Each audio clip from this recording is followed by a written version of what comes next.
오늘 주시는 하나님의 말씀은 요한일서 1장 1절에서 3절 말씀입니다. 다 같이 일어서서 한 목소리로 천천히 우리 한 목소리로 받들어 읽도록 하겠습니다. 태초부터 있는 생명의 말씀에 관하여는 우리가 들은 바요 눈으로 본 바요 자세히 보고 우리의 손으로 만진 바라. 이 생명이 나타나신 바 된지라. 이 영원한 생명을 우리가 보았고 증언하여 너희에게 전하노니 이는 아버지와 함께 계시다가 우리에게 나타나신 바 된 이시라.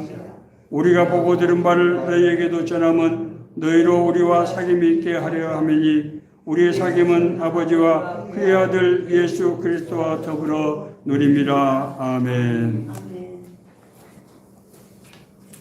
오늘 설교 제목은 그리스도와 사귀는 삶입니다.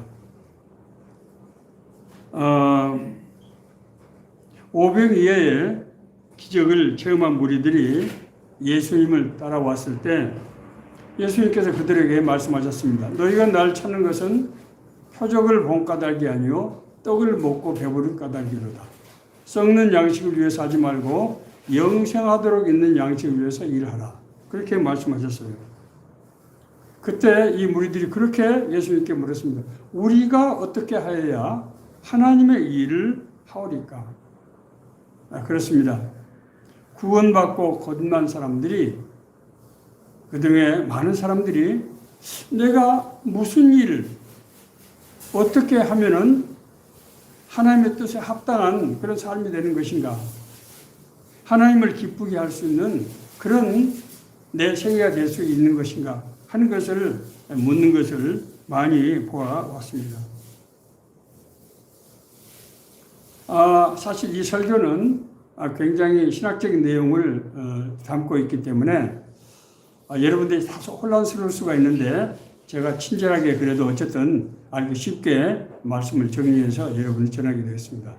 그러나 이 말씀은 정말로 우리 인생에 있어서 삶을 살아가는데 아주 중요한 말씀이기 때문에 여러분들이 꼭 이 말씀을 읽고 이 말씀에 따라서 살아가는 삶을 살면은 정말 우리가 상상도 할 수 없는 축복이 여러분들에게 임할 것으로 저는 그렇게 확실히 믿고 있습니다. 아멘. 우리가 내가 무엇을 어떻게 해야 하나님이 기뻐하시는 삶을 살 수 있을까라고 하는 이 문제를 생각할 때 우리가 먼저 두 가지 이 문제에 대한 전제가 필요합니다. 첫째는 하나님이 어떤 분인가를 알아야 하나님이 기뻐하시는 것이 무엇인지 우리가 알지 않겠습니까? 그래서 먼저 하나님의 성품이 어떤 분인지를 우리가 먼저 이해를 해야 우리가 하나님의 뜻에 합당한 삶을 알 수 있는 것이죠. 그렇지 않습니까? 네. 자, 두 번째는 우리가 어떻게 하면 그 하나님의 뜻을 우리가 분별하고 그 뜻에 따라서 행할 수가 있는 것인가? 우리가 세상에 눈으로 보는 일, 손으로 만지는 일도 그대로 하기가 쉽지 않은데 눈에 보이지 않는 하나님의 일을 어떻게 그걸 일일이 분별해서 그렇게 할 수 있단 말인가? 아니면은 하나님의 일은 영적인 일인데 그런 일을 육신을 가진 우리가 어떻게 잘 할 수 있을 것인가? 네. 하는 이 문제를 우리가 이해를 해야 된다고 하는 것입니다. 사실은 우리가 어떻게 하면 하나님의 일을 하오리까 할 때 이 어떻게는 두 가지 요소가 있는 거죠. 측면이 있는 거죠. 첫째는 어떤 일을 할 것인가, 무슨 일을 할 것인가 하는 것이 있고 그 일을 어떻게 할 것인가. 처음에는 what to do. 그렇지 않습니까? 무엇을 할 것인가. 두 번은 how to do. 그걸 어떻게 할 것인가. 두 가지가 있는데 이 짧은 시간에 두 가지 설교를 다 할 수 없기 때문에 오늘은 어떻게 이것이 아주 굉장히 중요하기 때문에 어떻게 할 것인가 하는 문제를 먼저 다루고 무엇을 할 것인가 하는 건 다음 기회에 제가 다루도록 그렇게 하겠습니다. 오늘 본문은 부활하신 예수 그리스도와 40일 동안 보낸 제자 중에 한 사람이 사도 요한이 자기가 부활하신 예수님을 직접 만나보고 나서 손으로 만져보고 과거에 들었던 얘기를 예수님의 손으로 만져보고 또 눈으로 직접 보고 그리고 확인한 사실을 이 서신을 통해서 에베소 교회에 있는 교회들에게 보낸 그런 서신입니다.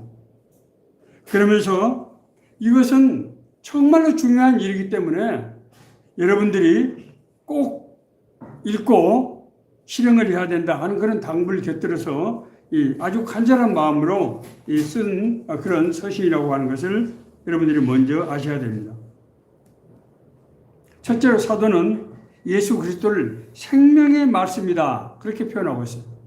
예수 그리스도를 생명의 말씀이다 그렇게 표현하고 있어요. 그 생명에 대해서 우리가 들은 것을 우리가 눈으로 직접 봤고 그리고 손으로 만져봤다. 틀림없다. 그리고 그 생명의 말씀을 우리가 만나고 나서 우리가 진정으로 정말 예수 그리스도를 통해서 하나님과 사귀고 더불어 사는 삶을 우리가 실제로 누렸다. 그래서 이것을 내가 기록해서 줄 테니까 여러분들도 이걸 읽어보고 그렇게 하나님과 사귀며 실제로 더불어 사는 그런 삶을 누려야 된다. 이것을 지금 얘기하고 있는 것입니다. 우리 신앙의 지금 본질이 돼서 지금 하고 있는 말씀이잖아요. 네. 우리가 정말 이런 삶을 산다고 하면은 세상의 모든 벽이 무너지는 거죠. 그렇지 않습니까? 네. 여기서 생명의 말씀이라고 하는 것은 여기서 생명은 누구의 생명입니까? 하나님의 생명이죠. 하나님의 생명. 하나님의 생명이라는 것은 하나님을 구성하는 속성이에요. 하나님을 구성하는 속성. 그래서 헬라 철학으로 영어로 로고스라는 단어를 쓰고 있습니다. 하나님의 생명, 그러니까 영적인 생명 그런 말씀이죠. 생명의 말씀, 이 말씀을 로고스, 사물을 구성하는 속성. 그래서 생명의 말씀이라고 하는 것은 하나님의 영적인 생명이 영적인 요소가 사람의 모습을 입고 나타나신 분이다. 이런 얘기죠. 예수 그리스도는 누구라고요? 하나님의 생명인 영적인 생명이 사람의 모습을 입고 우리에게 나타나신, 그래서 우리가 하나님의 아들이라고 표현하고 우리의 구세주이며 우리의 삶의 주관자라고 그렇게 표현하고 있는 것이죠. 그리고 그 하나님의 생명이신 예수 그리스도를 통해서 우리가 하나님과 사귀고 하나님과 더불어 사는 그런 삶을 실제로 누렸다는 거예요. 이것은 정말 엄청난 얘기 아닙니까? 그러므로 이것을 예수 그리스도를 주로 믿고 주님으로 믿고 영접하는 성도들에게는 이 생명이 그들에게 임하게 된다고 하는 것입니다. 임하게 될 뿐만 아니라 그 생명과 우리가 사귀면서 더불어 살아가기 때문에 그 하나님의 생명이 우리 삶을 주관하고 인도하신다고 하는 것을 지금 말씀하고 있는 것입니다. 자, 그렇다고 하면은 하나님과 사귀는 삶이라는 것이 구체적으로 어떤 것인가 하는 것을 우리가 이해할 필요가 있잖아요. 그렇지 않습니까? 하나님과 사귄다는 것이 그냥 어떻게 하는 것인가? 우리가 예배에 참석한다는 것인가? 우리가 성경 말씀을 들은다는 것인가? 하나님께 기도한다는 것인가? 우리가 이것을 구체적으로 이해할 필요가 있는 것입니다. 사도는 이 서신에서 하나님과 사귀는 삶의 의미를 세 가지로 나눠서 설명하고 있습니다. 자, 첫째는 빛 가운데서 사는 삶이다. 이렇게 얘기하고 있어요. 하나님과 사귀는 삶이라는 것이 뭐라고요? 빛 가운데 사는 삶이라는 거예요. 우리가 그에게서 듣고 너에게 전하는 소식은 이것이니 곧 하나님은 빛이시라. 그에게는 어둠이 조금도 없으시다는 것이니라. 만일 우리가 하나님과 사귐이 있다고 하고 어둠에 행하면 거짓말을 하고 진리에 행하지 아니하거니와 그가 빛 가운데 계신 것 같이 우리도 빛 가운데 행하면 우리가 서로 사귐이 있고 그 아들 예수의 피가 우리를 모든 죄에서 깨끗하게 하실 것이요. 놀라운 얘기예요. 이 말씀의 본론은 마지막이에요. 우리가 빛 가운데서 행하게 될 것 같으면은 하나님의 빛을 따라 살게 될 것 같으면은 예수 그리스도가 피가 우리를 모든 죄에서 깨끗이 해서 우리가 하나님과 사귀는 삶을 살 수 있게 한다. 이런 얘기예요.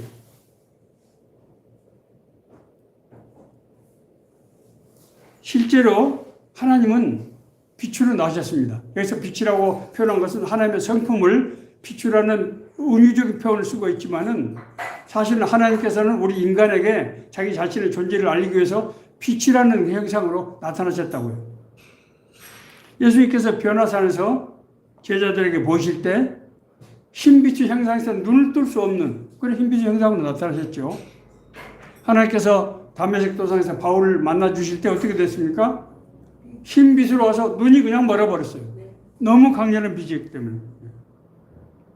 빛은 어둠의 반대말이기도 합니다.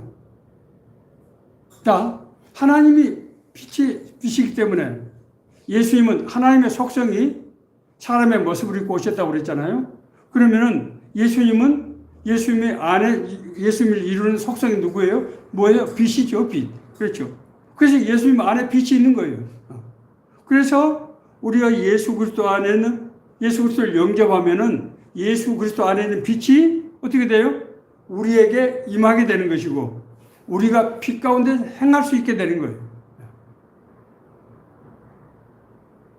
그래서 예수님께서는 잘 따르는 무리들에게 제자들에게 뭐라고 말씀하실까요? 너희는 세상의 빛이다. 세상의 소금이다. 이렇게 말씀하신 거예요. 이것은 단순히 비유적인 표현일 뿐만 아니라 하나님의 생명의 빛이라고 하는 그 말씀이 우리에게 적용되는 바로 그 말씀인 거예요. 하나님의 생명의 빛이고 예수님은 하나님의 속성이 사람의 모습으로 나타나시기 때문에 예수 안에는 생명의 빛이 있고 우리가 예수를 믿는다고 하는 것은 예수를 영접한다는 뜻인데 영접한다는 것은 우리 신명으로 우리가 우리 안에서 형성이 된다는 것 아니에요? 그래서 하나님의 빛이 우리 안에 형성이 되는 거예요. 구원받았다고 하는 것은 우리 안에 이 생명의 빛이 회복되어 있다는 거예요. 그래서 이것이 어둠을 물리치고 어둠과는 분별된 삶을 살 수 있게 되는 것입니다. 그런데 이 빛이 회복된 사람은 아까 어떻게 된다고요? 하나님과 사귐이 가능하다는 거예요. 사귐이. 그래서 하나님과 더불어 누리는 마치 우리가 한 가족이 살듯이 마치 한 부부가 살듯이 그런 삶을 살 수 있게 된다고 하는 거죠. 이것을 다른 말로 신학적 표현으로 영생이라고 하는 것입니다. 여기서 영이라고 하는 말은 영원히 산다는 뜻도 있지만은 하나님의 생명이라는 뜻이에요. 하나님의 빛이 하나님 생명의 빛이 하나님의 구성하는 속성이기 때문에 그 하나님을 믿는 우리 안에 하나님의 생명의 빛, 다시 말해서 영생의 삶이 우리 안에 이제 응하게 된다고 하는 것입니다. 자, 그렇다고 그러면은 우리가 빛이신 하나님의 자녀의 삶을 누리려고 하면은 구체적으로 우리가 어떻게 해야 되는가? 그것을 우리가 이제 알아야 되겠죠.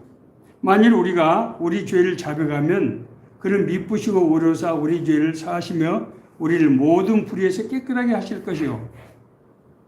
우리가 구원받고 거듭난 것은 사실이죠. 그런데 우리는 여전히 육신의 몸을 가지고 있어요.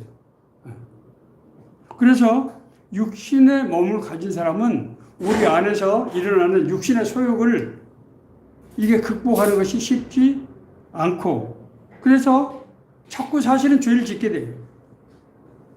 어떤 죄는 자발적인 죄도 있지만 어떤 죄는 사실은 또 어쩔 수 없는 죄도 있어요. 그래서 이래저래 죄를 짓게 마련이란 말입니다. 문제는 죄된 이런 상태에서 우리 심령이 죄에 매이는 한 하나님의 빛에 나갈 수가 없는 거예요. 어둠의 빛에 나갈 수 없듯이 우리가 빛이 죄에 의해서 가려지면은 하나님께 나갈 수가 없다는 것입니다. 그래서 하나님께서는 이런 불완전한 인간이 하나님의 형상에 참여하기 위해서 하나님의 삶에 참여하기 위해서 특별한 조치를 두셨는데 그것이 뭐라고요?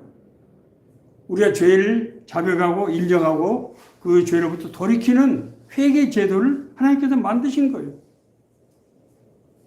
하나님은 우리가 비록 죄를 졌더라도 너희들이 죄를 회개하면 죄를 용서받고 하나님과 사귐에 들어갈 수 있게 통로를 열어주셨다는 거예요. 우리가 예배를 드릴 때 제가 늘 강조해요. 예배의 첫 목적이 뭐라고요? 예수 그리스도의 은혜로 죄사함을 받게 되는 게 예배의 첫 번째 목적이에요. 예배를 통해서 우리는 죄사함을 받게 되는 것입니다. 이것이 첫째 목적이에요. 두 번째로 우리가 예배를 통해서 하나님의 인도함을 받게 되고, 세 번째 하나님의 권능을 받게 되고, 이런 이제 그것이 바로 예배의 목적이에요. 첫 번째 목적이 뭐라고? 이걸 절대로 잊으셔도 안 돼요. 죄 사함이에요. 우리 죄는요, 우리가 제일 행동을 죄라고 생각하시면 안 됩니다. 우리 죄의 본성이 문제가 되는 거예요. 그 죄는 우리 심령 속에서 역사하기 때문에 이것은 내가 누구하고 타협했다고 해서 죄가 없어지는 게 아니에요. 이 죄는 이게 없어지지 않으면 나중에 하나님 나라를 제대로 갈 수가 없게 되는 거예요. 그래서 죄는 반드시 회개함을 통해서 죄 사함을 받아야 되는 것입니다. 자, 두 번째, 빛 가운데서 산다고 하는 것의 이 두 번째 이 의미는 하나님의 말씀인 계명을 지키는 거예요. 누구든지 그의 말씀을 지키는 자는 하나님의 사랑이 참으로 그 속에서 온전하게 되었나니 이로써 우리가 그 안에 있는 줄 아노라. 그의 안에 산다고 하는 것은 그가 행하는 대로 자기도 행할지니라. 요한일서 2장 5절 6절에 있는 말씀입니다.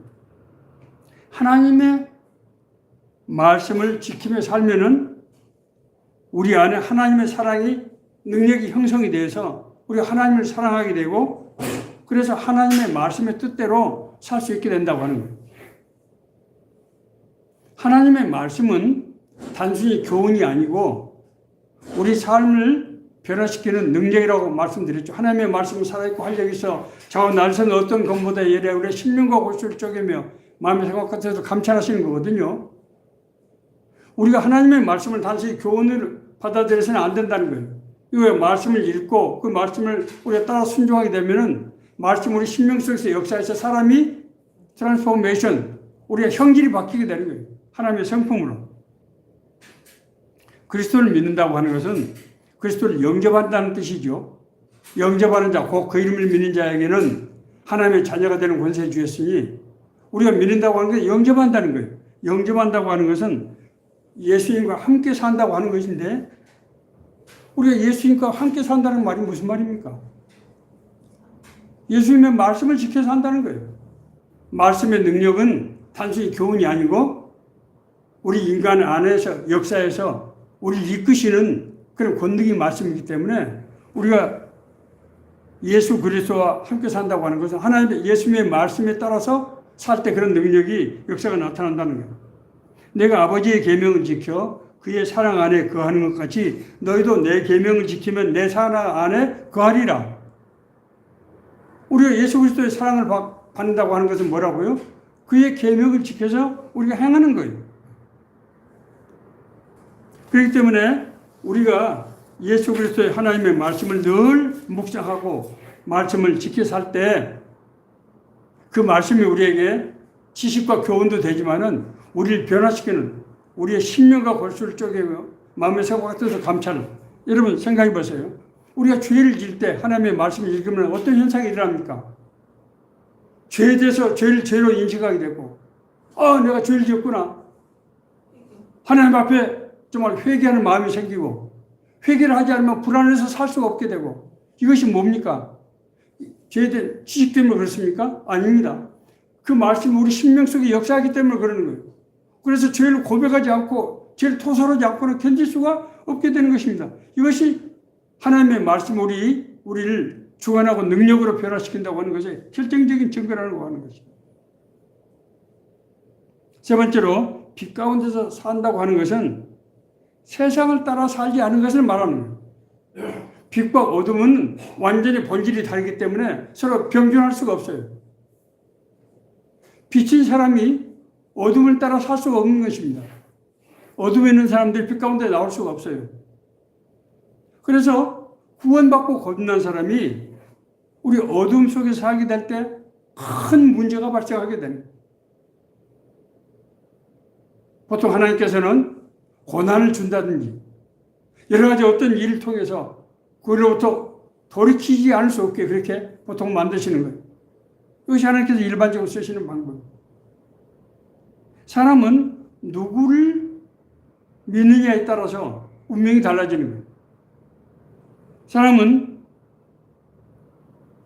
너희 자신을 종으로 내주어 누구에게 순종하든지 그 순종함을 받는 자의 종이 되는 줄 너희가 알지 못하느냐? 혹은 죄의 종으로 사망에 이르고 혹은 순종의 종으로 의에 이르느냐? 그렇잖아요. 자기 지도자가 잘못된 사람이면 어떻게 됩니까? 잘못된 길로 가게 되는 거죠. 자기 지도자가 선하고 진리에 선 사람이면 선하고 진리에 가는 길에 우리가 들어설 수 있게 된다고. 누구를 믿고 따른다고 하는데 그게 지배된다는 뜻이에요. 그렇잖아요.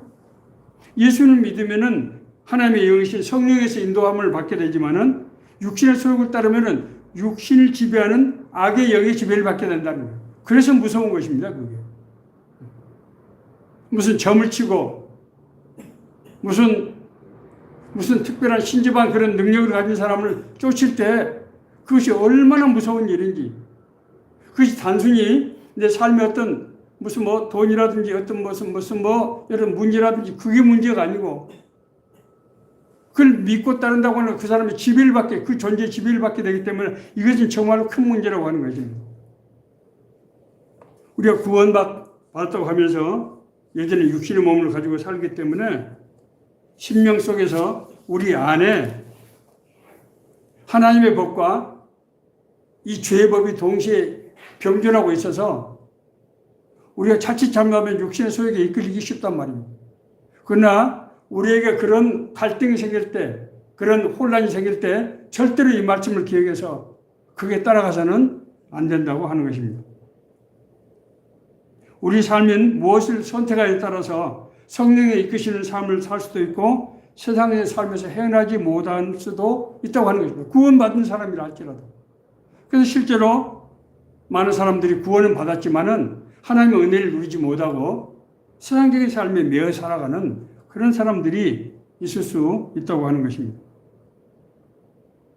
빛인 하나님과 사귀기 위해서는 세상의 것들을 사랑하고 그에 매여서는 안 된다고 하는 것입니다. 세상에 이런 정말 욕망을 물리칠 수 있기 위해서는 우리가 어떻게 해야 됩니까? 우리가 육신의 유혹을 우리가 거절할 수 있어야 돼요. 그러므로 형제들아, 우리가 빚진 자들 육신에게 져서 육신대로 살 것이 아니니라. 너희가 육신대로 살면 반드시 죽을 것이로되 영으로 몸의 행실을 죽이면 살리니 무릇 하나님의 영으로 인도함을 받는 사람은 곧 하나님의 아들이라. 로마서 12장 13절에 있는 말씀입니다. 우리가 육신의 소욕에 대해서 어떻게 한다고요? 육신의 소욕대로 끌려가서 안 된다는 거예요. 육신의 소욕을 사실은 끊는 것이 쉽지 않습니다. 그러면 우리는 어떻게 해야 됩니까? 성령의 소욕을 좇을 때 우리가 늘 하나님의 말씀을 읽고 묵상하고 그 말씀대로 행하고 기도하고 할 때 성령의 은혜가 우리가 충만해져서 육신 삶이 더러워지게 되고 그걸 거부할 수 있는 능력이 생긴다고 하는 것입니다. 자, 두 번째로 하나님과 삶의 두 번째 의미는 우리가 사랑하는 삶을 살 수 있게 된다고 하는 것입니다. 사랑하는 자들아, 우리가 서로 사랑하자. 사랑은 하나님께 속한 것이니 사랑하는 자마다 하나님으로부터 나서 하나님을 알고 사랑하지 아니하는 자는 하나님을 알지 못하나니 이는 하나님은 사랑이시기라. 하나님은 존재의 본질이 사랑이에요. 하나님이 사랑이신 것은 사랑이 하나님을 구성하는 속성이란 뜻이에요. 그렇기 때문에 사랑은 하나님께 속한 것입니다. 여기서 말씀하신 이 사랑은 하나님의 사랑을 우리가 소위 말하는 헬라의 에가페에 속하는 그런 사랑을 말하는 것입니다. 그래서 사랑하는 자는 하나님으로부터 난 사람이에요. 그렇기 때문에 하나님을 알고 그리고 하나님의 뜻을 따를 수 있게 되는 것입니다. 그러나 하나님으로부터 나지 않은 사람은 하나님을 알 수가 없고 하나님의 뜻에 따를 수 없습니다. 자, 그러면은 이런 사랑을 누가 어떻게 할 수 있습니까? 하나님이 우리가 구원받고 거듭날 때 하나님의 사랑이 우리 심령 안에 우리가 형성이 된다고 말씀드렸죠. 그러나 우리 심령은 우리 안에 잠재적인 힘으로 내재되는 거예요. 그 심령이 우리의 혼을 조정하고 우리 혼의 육신을 우리가 지배하는 거죠. 그렇지 않습니까? 우리가 하나님의 사랑을 우리가 덧입고 그 사랑을 행하기 위해서는 우리가 의지적인 노력이 필요한 거예요. 우리가 그 심령 안에서 역사하는 하나님의 사랑의 신호에 우리가 따라서 행해야 된다고 하는 것이죠. 그래서 우리가 서로 사랑하면 하나님의 사랑이 우리 안에서 역사하게 된다. 성경은 그렇게 말씀하고 있습니다.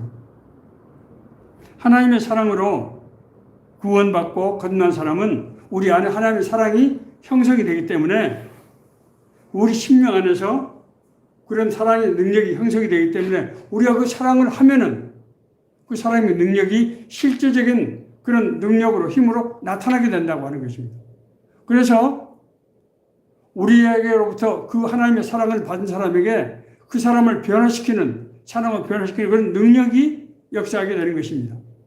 그러나 이 능력은 정말 신비하고도 아주 강력한 능력입니다. 사랑을 하면 할수록 그 사랑의 능력이 커지고 사랑이 깊어지고 사랑이 온전하게 되는 것입니다. 그러나 이 사랑을 사용하지 않으면 어떻게 된다? 사랑은 점점 힘을 잃게 되고 나중에는 사랑을 할 수 없는 그런 정말 구원받기 거듭난 전에 그래 이전의 상태로 돌아가게 될 수가 있다고 하는 것입니다. 세 번째로 이제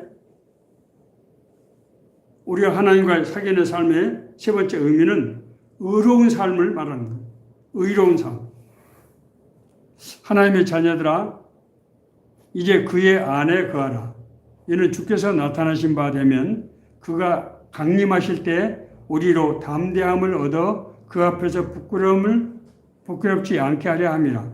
너희가 그가 의로우신 줄을 알면 의를 향하는 자마다 그에게서 난 줄을 알리라. 무슨 말씀인가 하면은 예수 그리스도께서 재림하실 때 의로 모든 사람이 심판을 받게 되는데 하나님의 자녀들, 의로 구원받은 하나님의 자녀들에게 하나님의 의가 드러나기 때문에 그 안에서 떳떳하고 당당하게 설 수가 있다. 그런 말씀입니다. 의라고 하는 것은 하나님의 규범, 하나님의 질서라고 우리가 이해할 수 있습니다. 그러므로 우리가 정의라든지 공의라든지 하는 말은 이 하나님의 의가 하나님의 규범, 하나님의 질서의 의가 제도화되는 것을 말하는 거예요.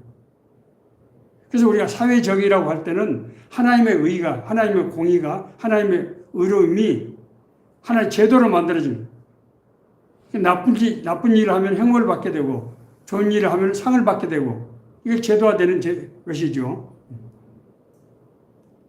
세상을 심판하는 이가 정의를 행할 것이 아니니까, 의를 행할 것이 아니니까 바로 의가 심판의 기준이 된다고 하는 거예요. 상벌의 기준이 된다고 하는 것입니다. 하나님의 각 사람이 저지른 죄에 대해서 합당한 형벌을 내리시지만은 또 하나님의 뜻대로 사는 사람에게는 상을 주신다고 하는 것을 성경은 거듭거듭 말씀하고 있습니다. 자, 그러면은 하나님의 의라고 하는 것이 눈에 보이지 않는데 우리 인간에게는 어떤 모습으로 나타나는가? 보통 하나님의 의는 네 가지 형태로 나타납니다. 자, 첫째는 하나님을 우리가 사랑하고 이웃을 사랑하는 것이 의의 핵심이에요. 의로운 사람은 어떻게 된다고요? 하나님을 사랑하게 되고 하나님을 사랑하는 사람은 이웃을 사랑하게 돼요. 의롭지 않은 사람은 하나님을 알 수가 없고 하나님을 사랑할 수가 없어요. 그렇기 때문에 우리가 많이 경험하잖아요. 서울역 우리 광장에서 우리가 복음 전하고 할 때 막 우리를 공격하고 욕설 펴붓고 하는 사람들은 왜 그렇습니까? 그 사람이 심심해서 그렇습니까? 그렇지 않아요. 그 사람은 그걸 괴로운 거예요. 그 말씀을 듣는 것이 괴롭고 그것이 그런 사람들이 그런 일을 하는 것이 도저히 불쾌해서 견딜 수가 없게 되는 거예요. 왜? 그 안에 하나님을 사랑이 없고 그래서 하나님을 알지 못하기 때문에 그런 현상이 나타나는 것입니다. 이웃사랑은 그저 그냥 내가 남는 것을 주는 그런 사랑이 아니고 예수님께서 우리를 사랑하셨던 그 사랑을 행할 수 있는 능력은 하나님의 사랑이 있는 사람만이 그렇게 행할 수 있다고 하는 것입니다. 자, 두 번째로 정직이라든지 자비라든지 용서라든지 약자를 돌보는 태도라든지 이런 것들이 대표적인 의의 상품이에요. 그의 속에 의의가 있는 사람들은 방금 말씀드린 대로 정직하고 남에게 자비를 베풀어 주시고 용서를 하고 약자를 돌보는 그런 마음이 생긴다는 거예요. 그걸 의무적으로 하는 것이 아니고 그런 마음이 생기기 때문에 그렇게 하지 않고는 견딜 수 없는 그런 상태가 되는 거예요.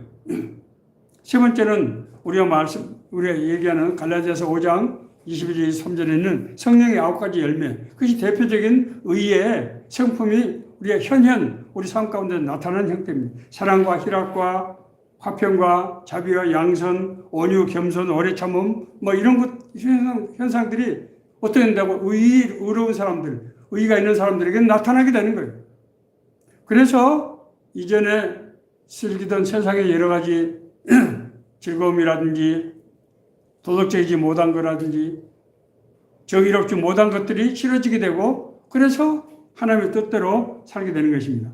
마지막으로 이런 것의 결과로서 주님이 강림하실 때 모든 사람들이 심판대에 서게 되는데 그때 어려운 사람들 떳떳하고 당당하게, 왜냐하면 그것은 두 가지 의미의 심판. 첫째는 죄에 대한 심판이기도 하지만은 상 받은 사람은 상을 받는 그런 판단에 그런 기회이기 때문에 그래요. 그래서 영생 복락을 누리는 그런 기회가 되기 때문에 떳떳하고 당당하게 그것을, 그래서 마라나타 주 예수여 어서 오시옵소서라고 기도할 수 있는 거예요. 하나님 나라의 상벌, 하나님의 상을 기대하는 그런 소망을 가지고 있기 때문에 그런 것이 가능한 것입니다. 이런 어려운 삶을 살기 위해서는 우리가 어떻게 해야 됩니까? 인간의 의의 성품이 없기 때문에 우리가 의를 흉내낼 수는 있지만 그렇다고 해서 의의 능력이 우리에게 형성되는 건 아니에요. 우리가 성령의 9가지 열매를 흉내낼 수 있습니까? 없습니까? 있습니다. 흉내낼 수 있어요. 뭐 우리가 짝퉁, 우리가 금식도 할 수 있고 우리가 기도도 할 수 있고 우리가 사랑의 행위도 할 수 있어요. 그러나 의가 없는 사람이 하는 것은 자꾸 보상적인 욕구가 작동돼, 심리가 작동하게 되고 보상 심리가 작동해. 내가 이렇게 했으면 저도 나한테 고맙다고 해야지. 내가 어떤 사람인 것을 자기가 알아야 되지. 뭐 이런 자꾸 보상적인 심리가 생기는 거예요. 그리고 그걸 자랑하고 싶고 드러내고 싶고 이렇게 되는 거예요. 이런 사랑의 능력은 그 사람에게 물질적으로는 도움이 될지 모르지만 삶을 변화시킬 수는 없어요. 사람을 변화시키는 능력은 하나님의 의에서 나오기 때문에 그렇게 변화시킬 수가 없다고 하는 것입니다. 자, 그렇다고 그러면은 우리가 하나님과 더불어 사귀는 삶에 대한 구체적인 방법, 우리가 어떻게 하면은 의미에 대해서 우리가 세 가지로 우리가 지금 정리를 해봤는데 어떻게 하면은 그런 하나님과 더불어 사는 삶을 살 수 있는가? 먼저 우리가 하나님이 어떤 분인지를 우리가 이해를 해야 그런 삶을 우리가 선택하고 살 수가 있는 것입니다. 하나님께서 인간을 자신의 형상으로 우리가 지으신 것은 뭘 위해서라고요? 세상을 하나님의 뜻대로 다스리게 하기 위한 거죠. 그렇지 않습니까? 하나님의 뜻대로 우리가 하나님의 뜻을 어떻게 알고 그 뜻을 행사할 수 있는 힘과 능력이 어디서 나옵니까? 그것은 하나님과의 교제를 통해서 나오는 거예요. 하나님과 사귐을 통해서 나오는 거예요. 그래서 우리가 성경에 보면은 하나님의 택한 사람과 반드시 내가 너와 함께 하겠다라는 말씀을 하시고 그들의 삶을 인도하시는 거예요. 우리가 이것을 잘 이해할 필요가 있어요. 내가 하나님과 함께 산다고 하는 것은 하나님이 나의 삶을 주관하시고 인도하시는 것이구나. 하나님께서 나의 삶을 주관하시고 인도하신다고 하는 것은 하나님께서 내가 너희와 항상 함께 한다고 하는 말씀이 구현육을 하는 것을 우리가 이해해요. 다시 말해서 하나님은 우리와 무엇을 하고 싶어 하신다? 사귀고 싶어 하신다. 우리와 교제하고 싶어 하신다. 하나님께서는 우리가 자기에게 찾아오기를 기다리고 계신다는 거예요. 얼마나 감사한 얘기입니까? 하나님은 이제 돌아온 탕자 얘기, 누가복음에 나오는 돌아온 탕자 얘기, 아버지는 어떻게 합니까? 집을 나간 아들을 문 밖에 서서 날마다 먼 들판 끝을 바라보면서 이제나 저제나 아들이 오기를 기다리고 있고, 그것은 뭘 상징합니까? 하나님께서 죄 가운데 있는 하나님의 자녀들이 돌아오기를 기다리는 하나님의 심령을 나타내고 있는 것이죠. 감사하게도 하나님은 우리가 자기에게 나오기를 기다린다. 하나님은 우리가 자기와 교제하고 사귀기를 원하는, 더불어 살기를 원하는 것입니다. 그래서 우리가 하나님의 마음과 우리 마음이 같아지고 하나님께서 우리를 인도하심으로써 우리가 하나님의 일을 알게 되고 하나님께서 그 일을 할 때 우리에게 권세와 능력을 주셔서 그 일을 이루게 하시는 거예요. 제가 그래서 사도행전에서 하나님의 함께 하심, 인도하심을 이제 찾아봤는데 한 10가지 정도 나오는데 그걸 제가 6가지로 간단하게 요약을 했어요. 첫째, 하나님께서는 택하신 사람을 반드시 부르신다. 하나님은 택한 사람을 하나님이 부르신다는 거예요. 우리가 구원받는 건 하나님께서 부르셨기 때문에 우리가 구원받는다고 얘기한 거 말씀드렸죠. 하나님께서 우리를 미리 아시고 우리를 부르시고 우리를 의롭다 하시고 우리를 영화롭게 하셨느니라. 그렇죠? 하나님께서 우리를 어떻게 하신다고? 부르신다고요. 자, 두 번째, 하나님께서는 우리에게 일을 맡기세요. 하나님께서 아브라함에게 너는 본토 친척 아버지 집을 떠나서 내가 너에게 지시할 땅으로 가라. 하나님께서 모세를 부르셨죠. 내가 너로 이스라엘 백성을 약속의 땅, 적과 꿀인 가나안 땅으로 인도하게 하겠다. 하나님께서 바울을 부르셨어요. 뭐라고 하셨습니까? 너는 이방인의 사도가 될 것이다. 예. 하나님께서 베드로를 부르셨어요. 뭐라고 부르셨습니까? 나를 따라오너라. 내가 너희로 사람을 낚는 어부가 되게 하겠다. 하나님께서 반드시 택한 사람을 부르신다고요. 예. 이제 두 번째로 부른 사람에게 사역을 맡기신다는 거예요. 하나님의 부르심은 그냥 괜히 부르신 게 어떤 목적이 있는 거예요. 그래서 바울 사도는 우리에게 이 에베소서 교인들에게 편지 쓰면서 하나님의 부르심의 소망이 무엇인지를 너희가 알기를 원하노라. 하나님께서 너희에게 마음의 문 영원히 열리게 하셔서 하나님의 부르심의 소망이, 널 향한 하나님의 부르심의 소망이 무엇인지를 알게 되기를 간절히 바란다. 그렇게 말씀하고 있어요. 세 번째로 하나님께서는 우리가 혼자 일하게 두시지 않고 반드시 동역자들 붙이더라는 거예요. 그래서 그 일을 하게 하신다.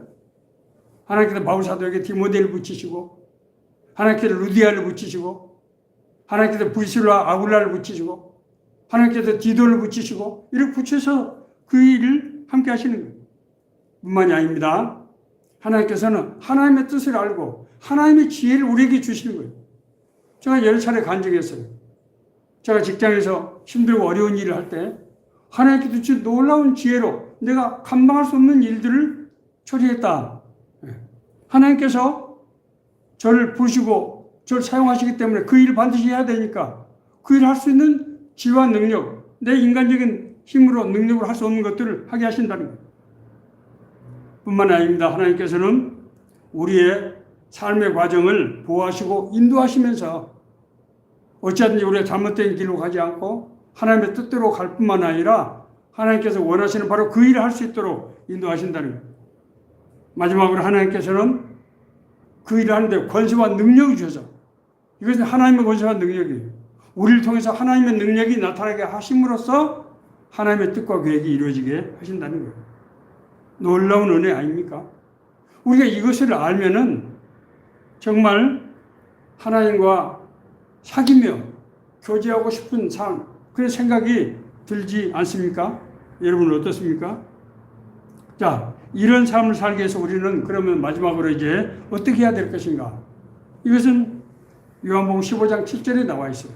예수님께서 십자가에 달리시기 직전에 마지막에 했던 강화, 너희가 내 안에 거하고 내가 너희 안에 거하면 무엇인지를 원하는 대로 구하라. 그러면 이루게 될 것이다. 너희가 내 안에 거하고 내 말이 너희 안에 거하면 무엇인지 원하는 대로 구하라. 하나님의 말씀을 읽고 묵상할 때 하나님께서 말씀을 통해서 우리를 인도하신다는 거예요. 그래서 그 하나님의 인도하심을 위해서 우리가 기도를 해야 돼요. 하나님, 내가 하나님께서 이 말씀을 통해 나를 깨닫게 하셨는데 내가 그 일을 감당할 수 있도록 저에게 믿음을 주시고 인도해 주십시오. 그렇게 할 때 하나님께서는 우리의 기도의 응답을 통해서 우리를 인도하시고 그 길로 우리를 이제 이끌어 가신다는 것입니다. 그리고 그 하나님께서 주시는 권세와 능력으로 그 일이 이루어지게 하는 그런 방법을 쓰신다는 거예요. 그래서 이러한 하나님과 사귀는 삶, 더불어 사는 삶의 핵심은 기도 안에서 하나님과 교제하는 그런 삶입니다. 기독교 교회사에서 아주 대표적인 영성가들, 우리가 상상할 수 없는 그런 하나님과 동행하는 삶을 실제로 살았던 사람들. 뭐 제가 다 알지 못합니다만은 제가 은혜를 받았던 브라더 로렌스, 잔느 기용, 제스 펜리스,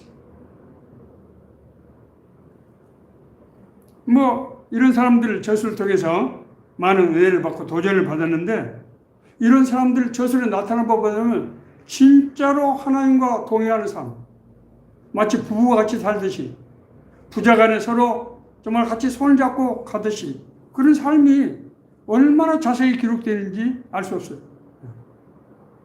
그 사람들은 일생을 그런 삶을 살면서 정말 하나님의 나라의 엄청난 일, 죄악에 관영한 세상을 하나님 나라로 바꾸는 그런 삶을 드릴 수 있었던 거죠. 이런 삶의 기도를 교회사에서 정립한 여러 가지 시도가 있었는데 그 중에 대표적인 것이 삼종기도예요. 우리 교회에서 우리가 삼종기도를 합시다라고 슬로건하고 제 자신이 잘 안 되지만 그 삼종기도를 철저하게 지키기 위해서 지금도 노력을 하고 있습니다. 삼종기도는 하루에 3번 기도는 드린다는 뜻인데, 원래는 수도원의 수도사들을 훈련시키기 위한 기도 방법이었어요. 그런데 이게 많은 사람들이 은혜를 받으면서 정말 하나님과 교제하는 삶을 살기를 원하는 사람들에게 영적인 교육과 훈련에 하나의 보편적인 방식으로 자리를 잡게 된 것입니다. 자, 첫째는 새벽 기도를 통해서 우리가 뭘 한다고요? 하루 그날 해야 될 일을 하나님 앞에서 우리가 말씀을 드리는 거예요. 새벽 기도할 때 물론 뭐 우리가 뭐 필요한 것을 주십시오 하고 구할 수도 있지만은, 가급적이면은 새벽에는 기도할 때는 하나님께 서로 상의를 하라는 거예요. 하나님, 내가 오늘 이런 일을, 오늘 제가 하나님, 오늘 주일에서 그리스도와 사귀는 삶이라는 제목으로 설교를 하게 됩니다. 하나님께서 말씀 의미를 깨달을 수 있도록 도와주시고, 뿐만 아니라 이 말씀을 잘 정리해서 쉽게, 그리고 절대로 잊어버리지 않도록 그렇게 전달할 수 있도록 하나님께서 인도해 주십시오 라는 기도를 왜 안 하겠습니까? 그런 기도를 하는 거예요. 자, 이제 저녁에는 뭘 어떻게 한다고요? 우리가 잠자리에 들어서는 우리가 가만히 누워서 또는 앉아서 하루의 일을 우리가 필름을 되돌아보려는 거예요. 나에게 어떤 일이 있었는가? 내가 누구하고 다퉜던 일, 누구하고 말 때문에 서로 오해가 생겼던 일, 아니면은 내가 누구를 만나서 정말 사랑으로 대하고 도왔던 일들, 아니면 어떤 사람을 어떤 우연히 만났던 일들, 여러 가지 일들을 생각해 보는 거예요. 그 가운데서 우리가 그걸 되돌아보면은 내가 기도했던 것과 나에게 나타난 일과 이런 것들이 되게 퍼즐이 맞춰지는 것을 되게 알 수 있다는 거예요. 그날 당일이 아니더라도 우리가 일주일 전에 하나님께 기도할 때 들었던 음성들이 거기서 이루어질 수도 있는 것이고, 여러 가지 그런 것들을 우리가 하나님의 역사를 어느 정도 우리가 보게 된다고 하는 것입니다. 그 안에서 우리는 회개하고 감사하고 찬양하고 우리가 소망을 품고 하는 것들이 그 저녁에 만도에서 이루어진다고 하는 것입니다. 자, 이제 낮에 하는 오도는 뭡니까? 우리가 일을 할 때마다 하나님 앞에 기도하는 거예요. 제가 설교를 하기 전에 목회자들은 기도를 하는 거예요. 하나님, 이 준비한 설교 내용을 잘 전달할 수 있도록 해주시고, 더 중요한 것은 이 말씀을 듣는 사람들에게 이 말씀이 변화의 능력이 나타날 수 있도록 인도해 주십시오. 그렇게 기도하는 거죠. 어떤 일을 할 때도, 사람을 만날 때도 하나님, 내가 누구를 만나게 되어 있었는데 이 만남이 의미 있는 만남이 될 수 있도록, 하나님의 계획 가운데 이루어지는 만남이 될 수 있도록 인도해 주십시오. 이런 기도를 하는 거예요. 이것이 삼종기도예요.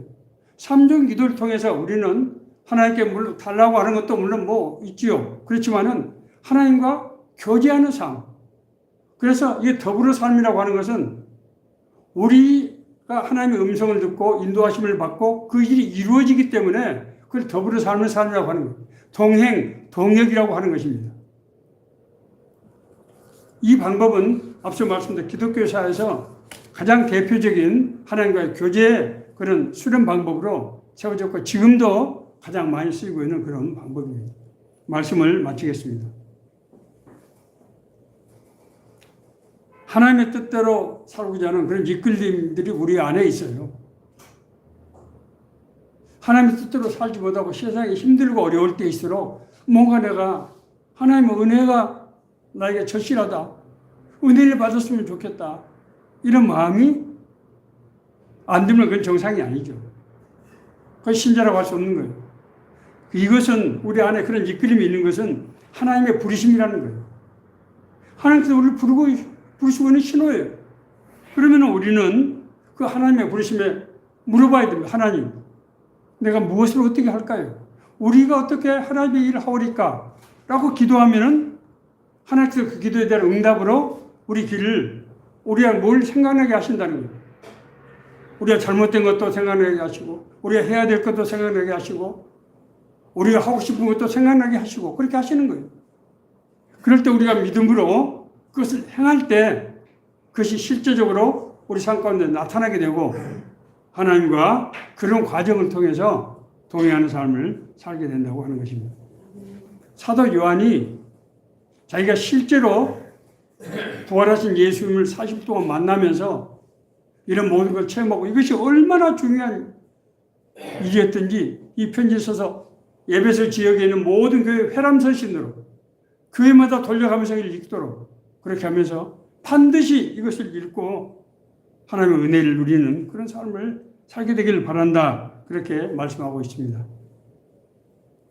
오늘날 세상에 죄악이 만연하고 무엇이 옳은지 그른지 혼란스럽기 짝이 없습니다. 이럴 때 우리가 어떻게 해야 하나님의 일을 하오리까? 라는 그런 물음이 나오지 않을 수 없는데 오늘 그런 마음을 품고 있는 모든 사람에게 주시는 하나님의 은혜의 말씀이 되기를 간절히 바라고 앞서 제가 말씀드린 대로 오늘은 하나님의 뜻대로 사는 삶의 조건이 어떤 일을 할 것인가, 어떻게 할 것인가에 대해서 두 가지로 나눌 수 있는데 오늘은 어떻게 할 것인가에 대해서 말씀을 드렸고 어떤 일을 할 것인가 하는 것도 제가 이어서 말씀을 전하도록 그렇게 하겠습니다. 이 말씀이 우리에게 주시는 은혜의 말씀이 되기를 간절히 바랍니다.